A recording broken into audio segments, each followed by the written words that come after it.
Dígame, Doc. Dime a ver qué onda con la hepatitis, qué sabes de la hepatitis. Lo que sepa sería. Pues es una infección que causa inflamación en el hígado. Eh, Puede ser mm, viral, es viral. Este, Se clasifica en hepatitis A, B, C, lo que también hay D. Y ya, casi no. Muy bien, Elio. Muchas gracias.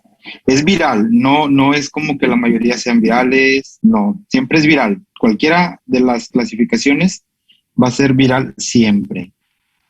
Omar López, dime tú, ¿qué más sabes, Omar? Ayúdame, por favor.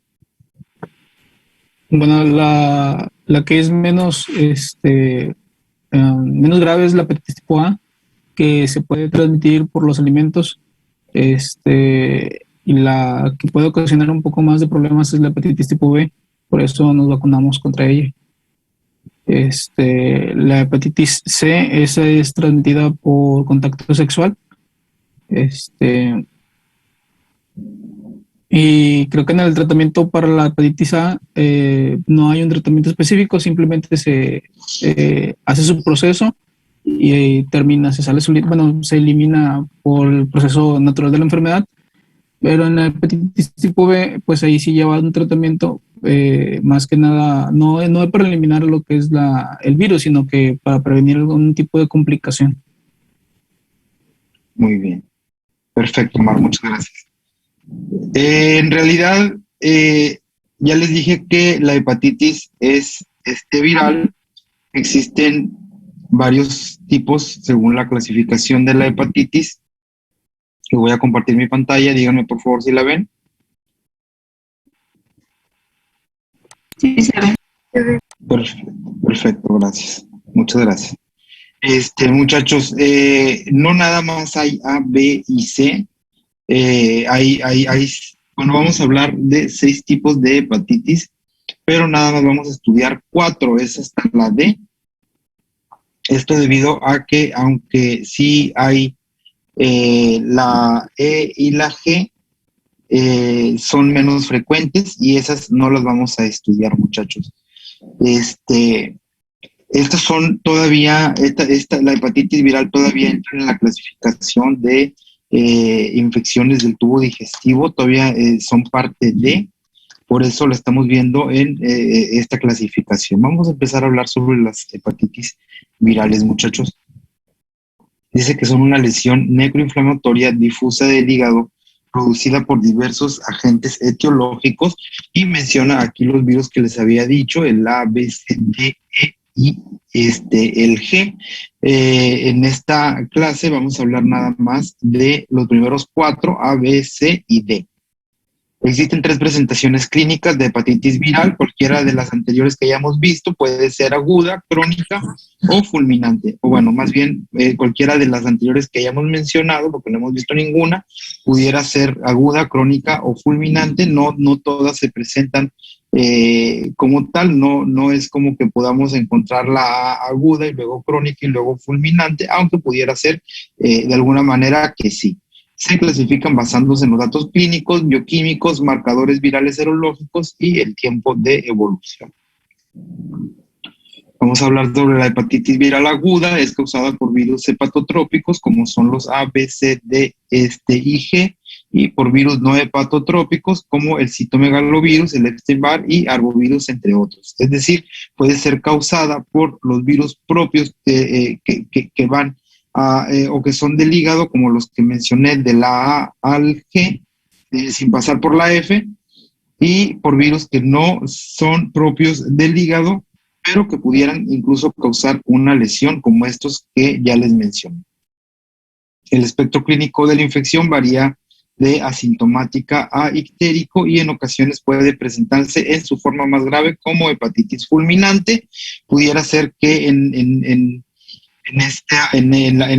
la hepatitis aguda pudiera incluso no haber síntomas, incluso el paciente pudiera ni siquiera saber que tiene una hepatitis. pero igual pudiera pasar de hepatitis, o sea, de asintomático a que el paciente se nos ponga amarillo, tal vez empezando por ahí por los ojos, pero pudiera llegar hasta la piel. Esta se caracteriza por el desarrollo de insuficiencia hepática aguda grave con encefalopatía hepática en el periodo de 8 semanas, desde el inicio de síntomas, incluyendo la ictericia. El 30 a 60% de los casos son causadas por hepatitis B y D. Sin embargo, pudiéramos por ahí encontrar alguno en el A, pero el que menciona es el B y el D con mayor frecuencia. Los primeros síntomas son letargia, somnolencia y cambios de personalidad, pudiendo estar excitados, eufóricos y en los casos más graves presentar estupor seguido de coma, pero eso sería ya en los casos más graves. Pudiéramos también encontrar por ahí dolor abdominal debido a una hepatomegalia, pudiera haber náuseas que también pudiera estar acompañado de vómito y el dolor artromuscular también pudiera estar presente, no siempre, no en todas, pero sí pudiera estar presente. Es importante mencionarlo. La hepatitis viral crónica es causada por los virus B, C y D. Se caracteriza por inflamación hepática con una duración mayor de 6 meses, la cual puede evolucionar a cirrosis y carcinoma hepatocelular. No siempre, pero sí pudiera evolucionar. Por la presentación clínica variable de la hepatitis crónica puede ser difícil determinar con precisión el inicio de la enfermedad. Es decir, no sabemos cuándo empieza debido a que no siempre hay signos y síntomas. Y como les mencioné por ahí, sobre todo en la A, pudiera el paciente ni siquiera haberse dado cuenta que tiene la hepatitis. Nunca, no presentó ningún signo, ningún síntoma y el paciente, así como entró con la enfermedad, puede salir sin siquiera ponerse un poco amarillo. El cuadro clínico comprende desde el paciente asintomático, como lo habíamos mencionado anteriormente, en la mayor parte de los casos, con alteración de las pruebas de laboratorio. No vamos a hablar todavía de pruebas de laboratorio, pero más adelante tal vez sí lo hagamos. A pacientes con una presentación insidiosa con sintomatología leve, inespecífica. ¿Qué quiere decir esto? Que son síntomas ambiguos, pues pueden ser nada más dolor abdominal, que no nos hace pensar que en realidad tiene un problema de hepatitis, pudiera incluso presentar vómito y náusea, que tampoco no nos está haciendo pensar en que es una hepatitis. ¿Por qué? Porque es el único o los únicos síntomas que mi paciente o nuestro paciente está presentando. O puede tratarse de un nuevo inicio o reactivación con un cuadro grave, en ocasiones fulminante. Pudiera llegar a ser incluso fulminante la hepatitis. Otras veces pueden presentarse manifestaciones extrahepáticas, es decir, que no tienen nada que ver incluso con el tubo digestivo. Pudiera no haber náusea, pudiera no haber vómito, incluso pudiera no haber una hepatomegalia, porque no siempre va a haber hepatomegalia. Esto ya pudiera estar algo más por fuera, que como una poliartritis nodosa, glomerulonefritis, crioglobulinemia o porfiria cutánea, es decir, desde un problema de articulaciones hasta piel. Bien importante en este tipo, sobre todo de hepatitis, es el examen físico, es la exploración, la historia clínica, muchachos, pero no el examen físico. Dice que es raramente de utilidad, a menos que exista ictericia o tenga cirrosis con signos de enfermedad hepática crónica, como la hepatomegalia que les he estado comentando. No siempre se va a presentar, por eso dice que el examen físico no es tan importante. La historia clínica en realidad sí lo es. La hepatomegalia, la esplenomegalia y la citis. La etiología de la hepatitis crónica se orienta principalmente con la historia clínica, serología o búsqueda de material genético. Es más que nada, utilizamos estos tres para poder llegar a un diagnóstico más que una exploración física. La confirmación histológica es necesaria para descartar otras causas y determinar la gravedad de la enfermedad y el pronóstico. Y la sobrevida a 5 a 10 años ocurre en el 90% de pacientes que cursen con hepatitis crónica sin fibrosis, es decir, una hepatitis crónica normal. Muchachos, esto es muy variable, esto es en realidad del tipo de vida que lleve nuestro paciente. Siempre les he dicho, no es lo mismo tener un paciente niño a tener un paciente adulto o incluso anciano que curse con enfermedades crónicas. Entonces, en realidad, la sobrevida es también ambigua, aunque menciona de 5 a 10 años en el 90% de pacientes. Ahora sí, vamos a hablar de la hepatitis A. Si se dieron cuenta, no mencionamos por ahí la hepatitis fulminante porque esa se va a mencionar de acuerdo a las enfermedades o a los tipos de hepatitis que estemos viendo. La primera es la hepatitis A. La hepatitis A aguda por virus A, la hepatitis aguda por virus A fue conocida como ictericia epidémica, identificándose antecedentes claros desde los siglos XVII y XVIII, aunque hay información que data de siglos atrás. Pero bueno, en esos siglos se empezó a estudiar, muchachos. Las investigaciones realizadas durante la época de la Segunda Guerra Mundial condujeron por primera vez al conocimiento de dos formas de transmisión o de la hepatitis. Apaguen, por favor, su micrófono, muchachos, por favor. En primer lugar, tenemos la diseminada a través de la ingestión de alimentos o agua contaminada, que esta se llama ictericia infecciosa, y la otra, la asociada con la administración de sangre o productos sanguíneos, que es la ictericia por suero homólogo. Recordemos que estamos hablando de la Segunda Guerra Mundial, que fue donde se empezaron a estudiar, y en aquellos tiempos no había ni siquiera buena higiene en los alimentos, así como en el hecho de estar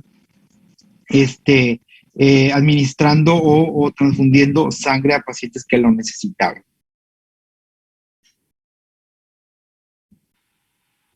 La hepatitis aguda por virus A es una enfermedad autolimitada que en pocas ocasiones causa la muerte, aunque dice en pocas ocasiones, tenemos que tomar en cuenta que no es que nunca la cause, sí la llega a causar. La aparición de casos puede ser esporádica o epidémica. La infección se considera de hiperendemicidad mundial, sobre todo en países en vías de desarrollo, derivada de su mecanismo de transmisión fecal oral. Eso es muy importante. Esta enfermedad se transmite sobre todo por vía fecal oral. En algunas áreas el patrón de infección hiperendémico ha cambiado a endemicidad intermedia, relacionado con la mejoría de los estándares de vida, que como consecuencia favorece el desplazamiento de una infección de la infancia a grupos adolescentes o adultos jóvenes. Conforme vaya el país incluso creciendo, vaya viendo un mejor estilo de vida, esta enfermedad va desapareciendo. Vamos a hablar un poco de la etiología. El virus, el VHA, es un virus pequeño, aproximadamente 27 nanómetros, no envuelto. Su genoma está constituido por una cadena de ARN. Ha sido clasificado como el único miembro del género hepatovirus de la familia Picornaviridae. Tiene un particular tropismo por el hígado, es decir, se puede decir que tiene más preferencia por estar en el hígado. Su ciclo de replicación es inusualmente lento y generalmente no citolítico. El VHA es estable a temperatura ambiente, manteniendo su infectividad en las heces por 2 semanas. Muy importante, muchachos, miren lo que puede vivir este virus en las heces, sobre todo por 2 semanas. El virus resiste la extracción con detergentes no iónicos, cloroformo o éter, y es más resistente que el poliovirus al calor. O sea, muchachos, en realidad es un virus fuerte, a pesar de que no causa tanto daño. Si pudiéramos decir que es un virus que sobrevive a condiciones extremas, muchachos. Imagínense vivir, que este virus viva por 2 semanas en las heces. Vamos a hablar un poco de epidemiología. La distribución de la infección por virus A es mundial, está en todo el mundo. En los países en vías de desarrollo, un alto porcentaje de los adultos tienen anticuerpos, son inmunes a la infección y son raras las epidemias. Eso es lo bueno. La elevada endemicidad es determinada predominantemente por la vía de transmisión, como ya lo mencionamos, es fecal oral, de persona a persona, o cuando existe contacto estrecho con un paciente infectado. El VHA puede excretarse de las heces, sangre, bilis, semen, y puede ocasionalmente ser excretado en saliva, orina y secreciones nasofaringias, o sea, también en ese tipo de excreciones. La tasa de letalidad en los países desarrollados es de 0.6%. Las defunciones ocurrieron en ancianos en quienes la enfermedad sigue un curso fulminante. Existe un ligero predominio a pacientes del sexo masculino. Menciona por ahí el libro que esto se piensa, se cree, porque en realidad no es nada seguro. Se dice por ahí que en el libro, vaya, que el hombre tiende más a la drogadicción, sobre todo con jeringas, a compartir jeringas, y los hábitos sexuales del hombre menciona que son más promiscuos o que somos más promiscuos que las mujeres, aunque pues eso es nada más como mención, se cree, pero pues en realidad sabemos que pues puede ser igual en hombres que en mujeres. Patogenia y anatomía patológica. El virus A penetra en el tubo digestivo y probablemente coloniza la mucosa intestinal al tiempo que se reproduce. En el periodo de incubación ocurre una viremia que disemina el virus a todo el organismo, y la infección de las células no se acompaña de la producción de interferón, lo que explica el carácter difuso de las lesiones. Quiere decir que en realidad no sabemos si va a ocasionar alguna lesión y en dónde va a ocasionar la lesión. Primero, pudiéramos encontrar que no hay lesión alguna, como les dije, no hay signos y síntomas en el paciente, como igual pudiéramos encontrar que lo primero que presentó el paciente fue una ictericia, o tal vez el paciente no presentó ictericia, no presentó dolor, pero en la exploración física pudiéramos encontrar una hepatomegalia o incluso una esplenomegalia. Recuerden también que la exploración física dijimos que no nos está dando absolutamente ningún diagnóstico sospechoso. En realidad la haríamos y pudiéramos encontrar ahí más bien por un hallazgo. Estamos buscando otra cosa, pero decidimos hacer la exploración física y encontramos una hepatomegalia, y por eso ya empezamos a sospechar. Como les había dicho también, la vía de transmisión es la fecal oral. El mecanismo patogénico por el cual se produce el daño hepatocelular en la hepatitis aguda tipo A es poco conocido. No sabemos en realidad qué es lo que va a ocasionar en nuestro paciente. Muchachos, voy muy rápido. Díganme, por favor, si me regreso. ¿Tienen dudas? Ok, perfecto, muchachos. Es un tema muy extenso y a lo mejor por eso voy un poco muy rápido o un poco rápido, pero si en algo tienen dudas, por favor me dicen y me regreso sin problema. El VIH produce entre el 20 y 25% de las hepatitis con manifestaciones clínicas en el mundo, muchachos. El periodo de incubación del VIH es en promedio de 28 días. El paciente es infectante desde los 11 a 21 días. Antes, hasta 15 días después de la aparición de los síntomas. En realidad, esto sí nos representa un grado alto de infección por el tiempo que pudiera ser infeccioso este paciente.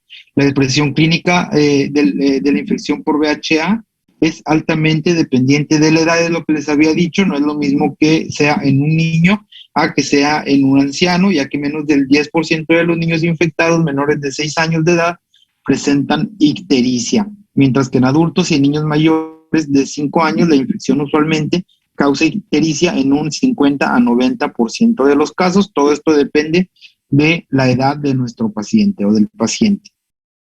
Las manifestaciones clínicas de hepatitis A pueden pasar totalmente inadvertidas, como les había mencionado.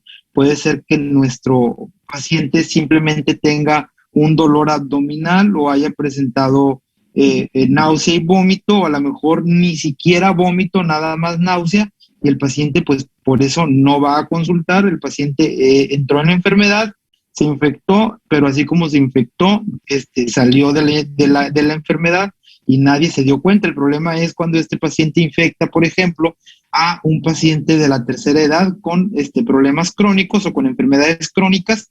El paciente, este paciente de la tercera edad sí pudiera presentar presentar signos y síntomas. Pero bueno, eso no lo sabemos.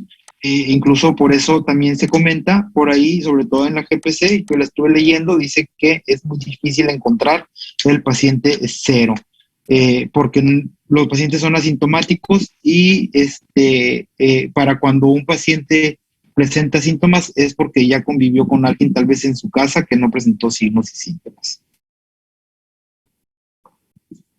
Los síntomas del periodo prodrómico, ustedes saben cuál es ese periodo, duran de 5 a 8 días y estos síntomas son totalmente inespecíficos. Miren nada más de los síntomas que vamos a hablar.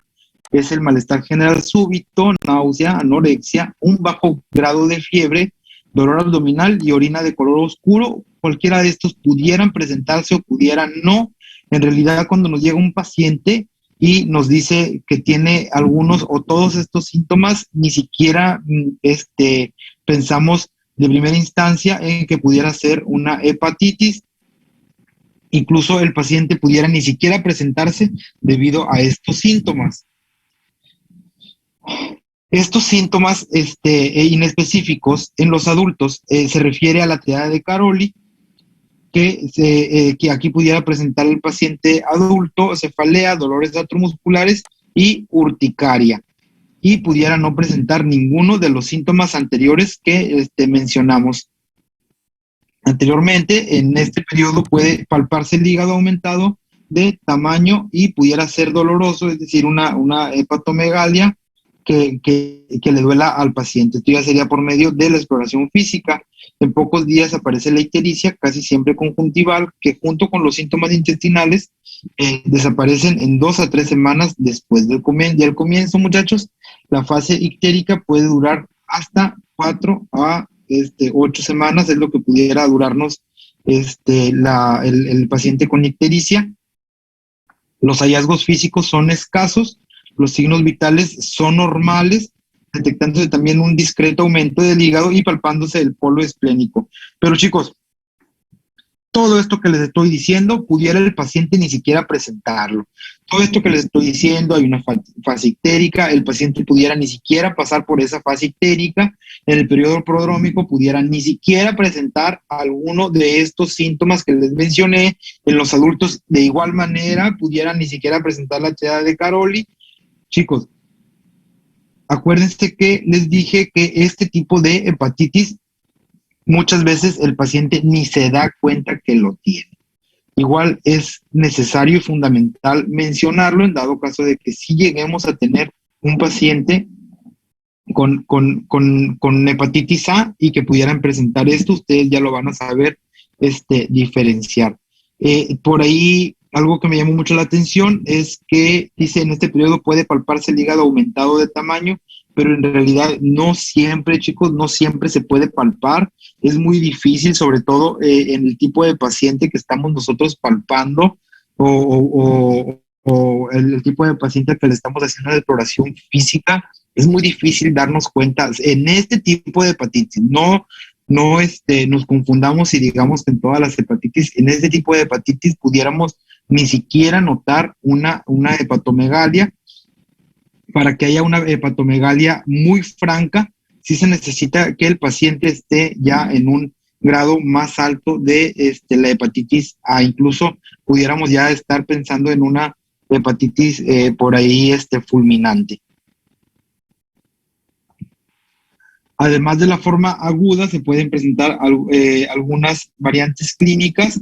Aquí tenemos la hepatitis colestásica prolongada y la hepatitis fulminante, como lo mencioné anteriormente y de la que vamos a hablar ahorita.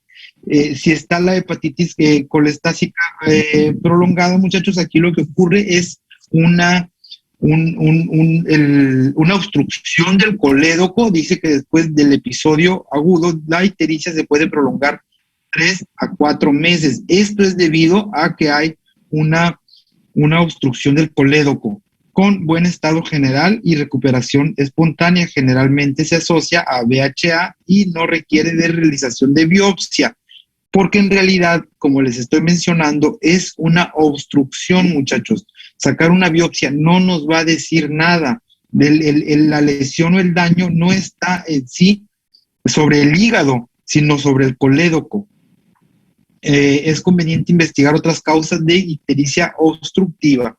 De eso se trata la colestática prolongada. El paciente aquí menciona que es de 3 a 4 meses, pero si llegase a durar más de estos 3 a 4 meses, muchachos, si llegase a durar incluso más de 6 meses, el paciente se dice y se han visto pacientes que llegan a durar hasta años con un color amarillo, pero no es un amarillo normal, no es un amarillo más cremita, sino un amarillo más por ahí de manera grosera, se dice un amarillo Simpson, que es un amarillo muy, muy notable, muy notorio.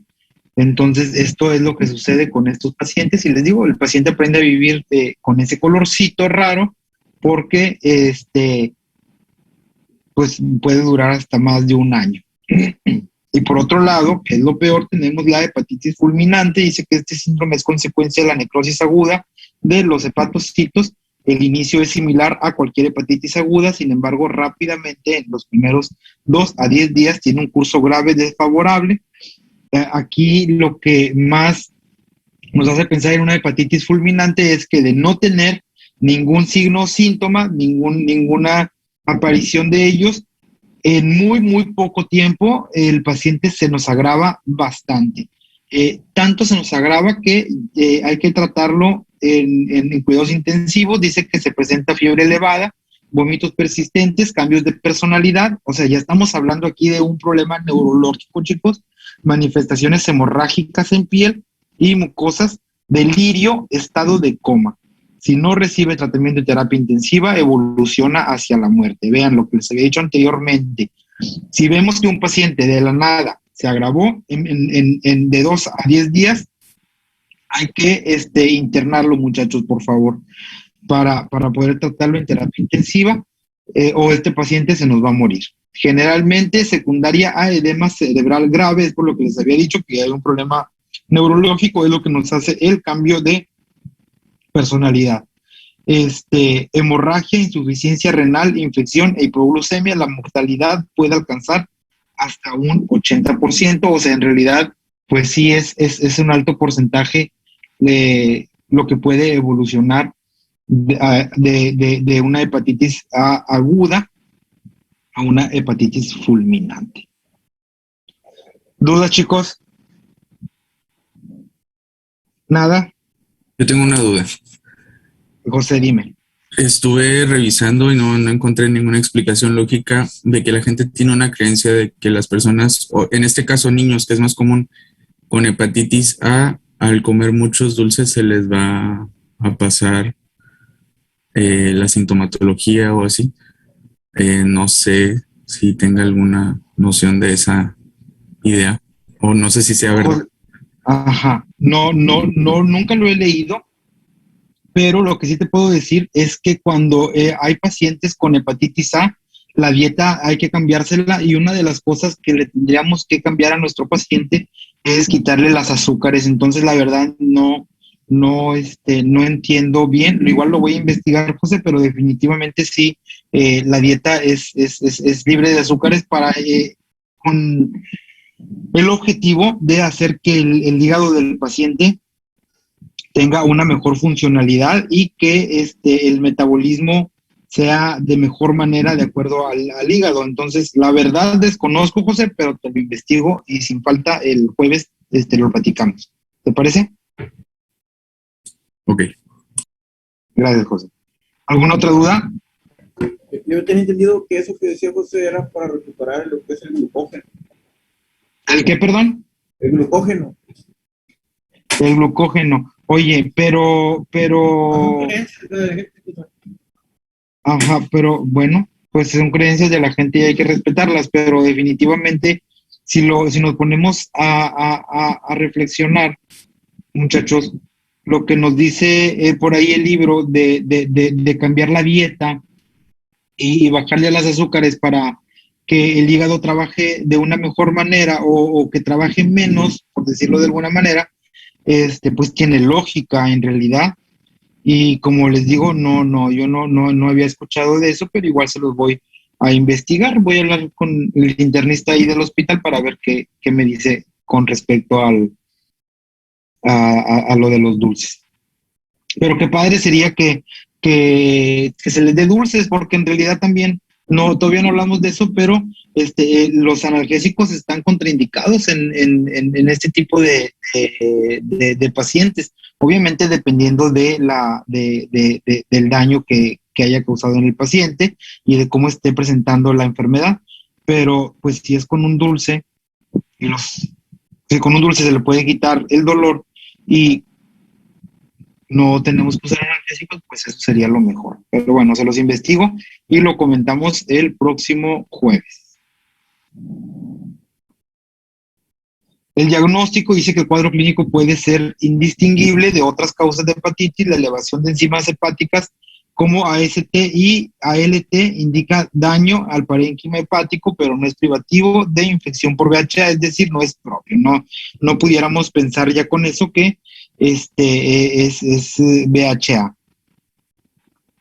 El método de diagnóstico de serológicos e inmunológicos, miren, nada más vamos a hablar de estos. No me ataquen todavía con que dónde está la PFH, doctor, dónde están los tiempos de coagulación, porque estamos hablando de la VHA, muchachos. Aquí lo que más nos sirve es el radioinmunoensayo, la ELISA y la inmunoelectromicroscopía. Son los tres que el libro nos menciona que pudiéramos utilizar para el diagnóstico. No estamos hablando sobre la PFH, no la he mencionado, no tenemos por qué verla todavía. Estamos hablando de una VHA, la PFH y la coagulación. Los tiempos de coagulación ya se pudieran pedir después. Y hay una actividad de acuerdo a estas tres pruebas que les estoy mencionando, es la actividad número 8, que se llama métodos de diagnóstico, y aquí hay que explicar cómo se utilizan para diagnosticar la hepatitis en máximo 2 cuartillas y enviarlo al correo electrónico que ustedes tienen para el día de hoy. ¿Hay dudas? En cuanto a la actividad, es una actividad muy pequeña en realidad.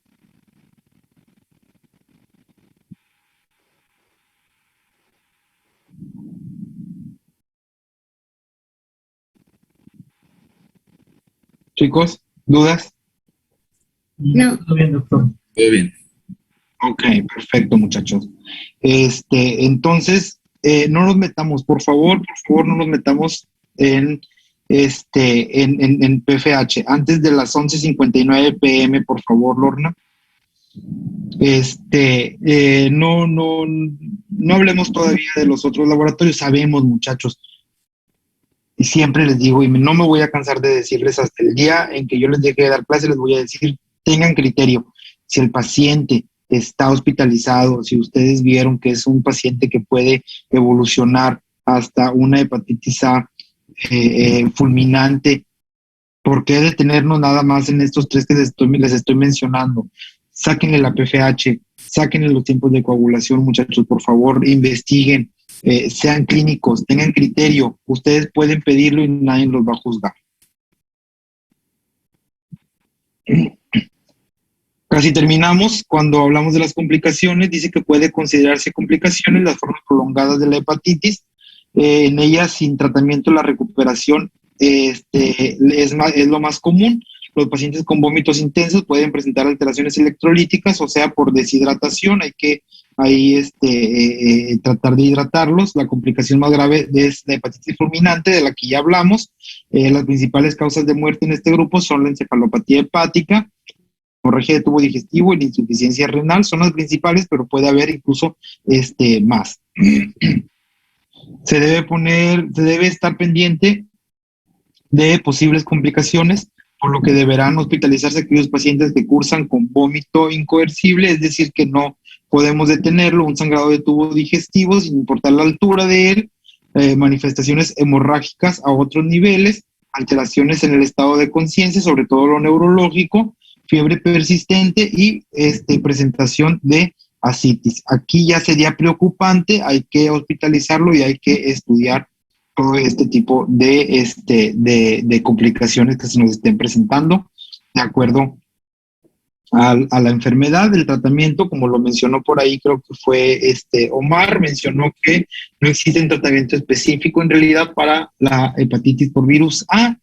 Ninguno de los antivirales han demostrado una utilidad franca en la administración en la fase ictérica para los pacientes, a pesar de que de manera extrínseca, o sea, in vitro, sí se ha presentado una buena utilización. Bueno, en personas definitivamente no se recomiendan exclusivamente medidas generales como el reposo relativo, dieta con restricción parcial de proteínas.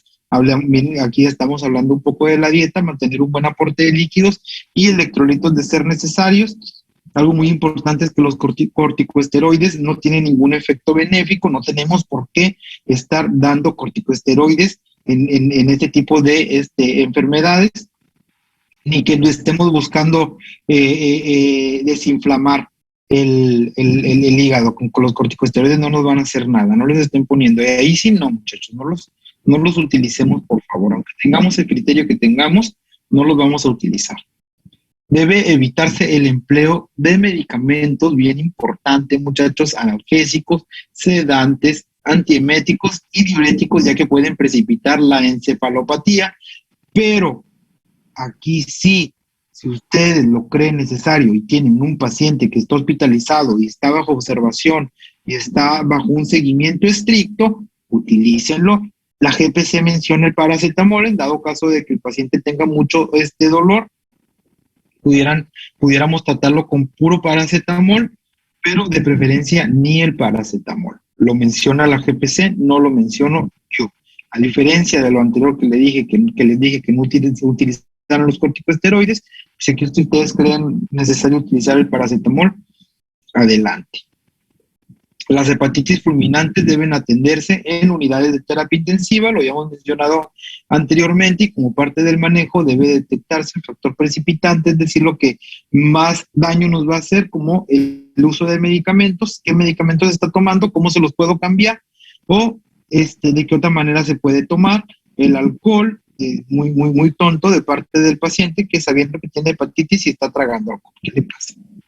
Hemorragia, infección agregada. Si hay una infección agregada, bueno, hay que tener por ahí especial atención en eso. Alteraciones electrolíticas, sobre todo por el vómito que mencionamos, etcétera. Y, bueno, controlarlo o eliminarlo. Hasta ahí vamos a ver el día de hoy. Si tienen alguna duda, por favor, háganmela saber de una vez. Dejo de proyectar.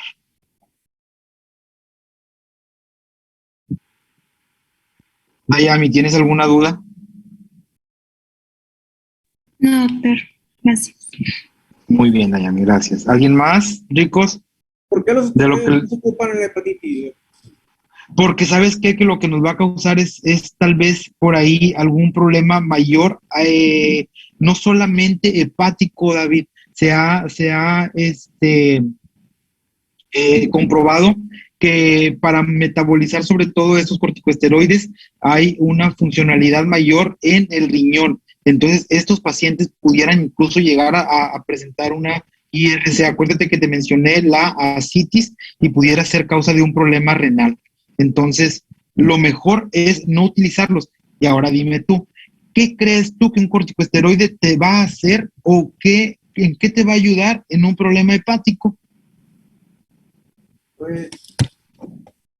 Pues que empleando, por ejemplo, la lógica que están empleando ahorita, por ejemplo, con el COVID, métele dexametasona para disminuir la tormenta de citocinas y eso y que el otro. Entonces, pues con esa lógica pudiese también tal vez parar un poco lo que es toda la inflamación en el hígado que está causando el virus, ¿verdad?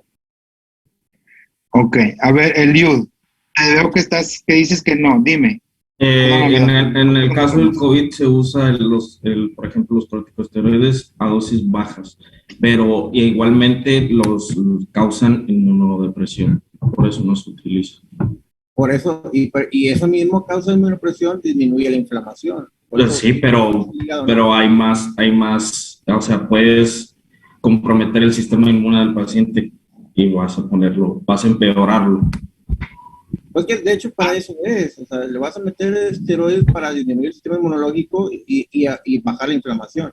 Claro que debe ser controlado porque pues si no se te baja de más, ¿no? Y ves con el problema de los hongos, etcétera. Pero el detalle ahorita es... David, David, pero cuando estamos hablando de una hepatitis estamos hablando del hígado, y si estamos hablando del COVID, ¿qué es lo que tú quieres desinflamar? ¿Qué cosa? ¿En el COVID? El COVID. Pues eso supuestamente lo que estaban diciendo de la que usaban era para disminuir todo lo que es la inflamación, en el sentido ¿Pero de qué? Todas las citocinas empiezan a hacer la inflamación y empiezan ¿Pero de qué? los alvéolos empiezan a cerrar. Y Del sistema respiratorio, David. Esa es la diferencia, que no nos estamos metiendo con el hígado, sino con el sistema respiratorio. José. Sí, es que la diferencia, como dice David, es cierto, para eliminar la tormenta de citocinas y la inflamación, pero no es propiamente por la infección, fue consecuencia.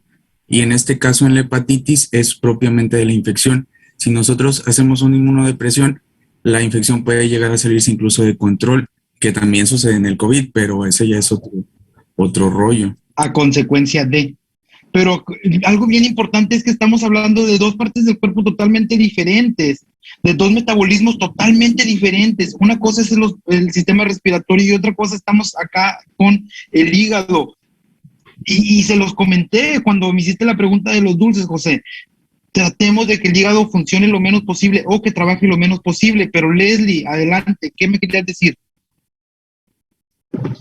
No, le iba a decir, o sea, eso, tienes que estar consciente de cuánto beneficio va a tener algo que vas a hacer para ver si va a tener más beneficio que más perjudicación al paciente.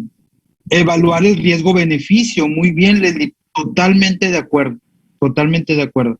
Entonces, ahí no sé si decirles sí que tengamos el criterio, David.